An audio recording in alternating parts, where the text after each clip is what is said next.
Gaza में जिंदा निकला हमास का टॉप कमांडर। इजराइल के दावे पर फिर खड़े हुए सवाल।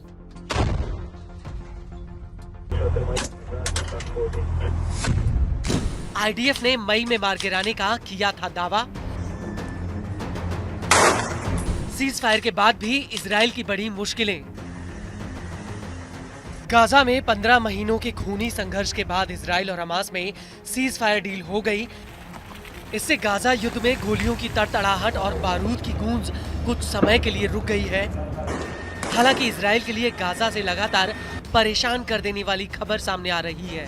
एक तो हमास का सफाया न कर पाने की इजरायली पीएम नेतन्याहू की कसक अधूरी रह गई, वहीं अब तो गाजा में चलाए गए इजरायली ऑपरेशन पर भी सवाल उठने शुरू हो गए हैं।